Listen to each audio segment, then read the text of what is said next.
नमस्कार, डेली 24 भारत देख रहे हैं आप। आपके साथ मैं हूं स्वीटी लिख। वक्फ, जो कि अरबी भाषा का एक शब्द है, इसका अर्थ खुदा के नाम पर अर्पित वस्तु या परोपकार के लिए दिया गया धन होता है। इसमें चल और अचल संपत्ति को शामिल किया जाता है। बता दें कि कोई भी मुस्लिम अपनी संपत्ति वक्फ को दान कर सकता है। कोई भी संपत्ति वक्फ घोषित होने के बाद गैर हस्तांतरणीय हो जाती है। चलिए तो ये भी जान लेते हैं कि आखिर वक्फ बोर्ड है क्या वक्फ संपत्ति के प्रबंधन का काम वक्फ बोर्ड करता है। ये एक कानूनी इकाई है। प्रत्येक राज्य में वक्फ बोर्ड होता है। वक्फ बोर्ड में संपत्तियों का पंजीकरण अनिवार्य है। बोर्ड संपत्तियों का पंजीकरण, प्रबंधन और संरक्षण करता है। राज्य में बोर्ड का नेतृत्व अध्यक्ष करता है। देश में शिया और सुन्नी दो तरीके के वक्फ बोर्ड है।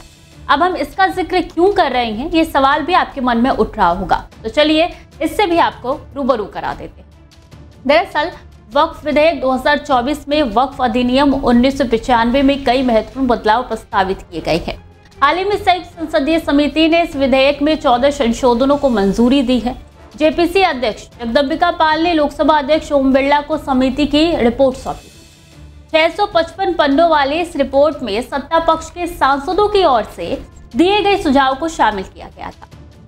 विपक्षी सांसदों ने इस रिपोर्ट को असंवैधानिक बताते हुए दावा किया था कि यह कदम वक्फ बोर्ड को बर्बाद कर देगा। वहीं सत्ता पक्ष के सांसदों के अनुसार इसे वक्फ संपत्तियों के प्रबंधन में आधुनिकता, पारदर्शिता और जवाबदेही लाने में मदद मिलेगी।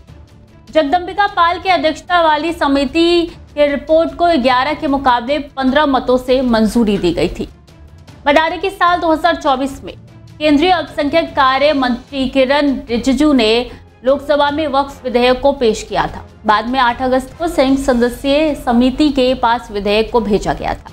सरकार की ओर से पेश विधेयक का उद्देश्य वक्फ संपत्तियों को विनियमित और प्रबंधित करने से जुड़े मुद्दों और चुनौतियों का समाधान करने के लिए वक्फ अधिनियम 1995 में संशोधन करना है। अब इस वक्फ बोर्ड मामले को लेकर लोकसभा में असदुद्दीन ओवैसी ने मोदी सरकार पर ताबड़तोड़ हमले किए। वक्फ मामले पर ओवैसी ने केंद्र सरकार को चेतावनी दे डाली।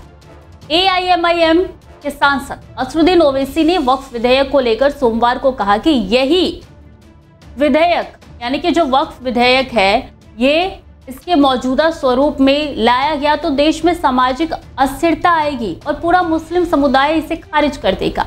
लोकसभा में राष्ट्रपति के अभिभाषण पर धन्यवाद प्रस्ताव पर चर्चा में भाग लेते हुए ओवैसी ने कहा कि मैं सरकार को आगाह कर रहा हूं कि अगर वक्फ विधेयक इसी स्वरूप में लाया गया तो देश में असामाजिक अस्थिरता आएगी, पूरा मुस्लिम समुदाय इसे खारिज कर देगा, कोई मुस्लिम संपत्ति नहीं बचेगी। वक्फ विधेयक का अध्ययन करने वाली संयुक्त संसदीय समिति यानी कि जेपीसी के सदस्य ओवैसी ने कहा कि वक्फ विधेयक को लाकर सरकार देश को 80 और 90 के दशक में लौटाना चाहती है। उन्होंने कहा कि एक गौरवान्वित मुस्लिम के रूप में मैं अपनी मस्जिद और दरगाह का 1 इंच भी नहीं लेने दूंगा। ये मेरी संपत्ति है। वक्फ मेरे लिए उपासना की तरह है।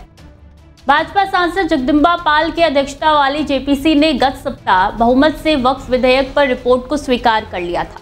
इसे इस सत्र में सदन में पेश किया जा सकता है। ओवैसी ने सरकार पर विदेशी नीति पर समझौते करने का आरोप लगाते हुए दावा किया है कि भारत नरसंहार समझौता, जो कि जेनोसा एंड कन्वेंशन में पक्षकार है, लेकिन प्रधानमंत्री नरेंद्र मोदी फिलिस्तीन में हो रहे नरसंहार पर कुछ नहीं बोलते हैं। एआईएमआईएम सांसद ने कहा कि लाखों फिलिस्तीनी मारे गए और घायल हुए। प्रधानमंत्री यूक्रेन में युद्ध रोकने की बात करते हैं, लेकिन फिलिस्तीन को लेकर कुछ नहीं बोलते हैं। ओवैसी ने कहा है कि हमारी सरकार को गाजा में स्वास्थ्य क्षेत्र के निर्माण की जानकारी लेनी चाहिए। फिलिस्तीनियों को छात्रवृत्ति के लिए भारत आमंत्रित करना चाहिए। तो चलिए आखिर में आपको ये भी बता देते हैं कि ये बिल है क्या। इस विधेयक में वक्फ संपत्तियों के प्रबंधन, संचालन और निगरानी के लिए कुछ महत्वपूर्ण सुधार प्रस्तावित किए गए हैं। इस विधेयक का उद्देश्य वक्फ संपत्तियों के उपयोग में सुधार लाना है। जेपीसी ने विधेयक के बारे में विस्तृत चर्चा की। इस पर अलग अलग पक्षों से साक्ष्य मिले। अब ये रिपोर्ट लोकसभा में पेश की जाएगी और आगे की विधायी प्रक्रिया को गति मिलेगी। तो खबरें लगातार जारी हैं, देखते रहिए डेली 24 भारत।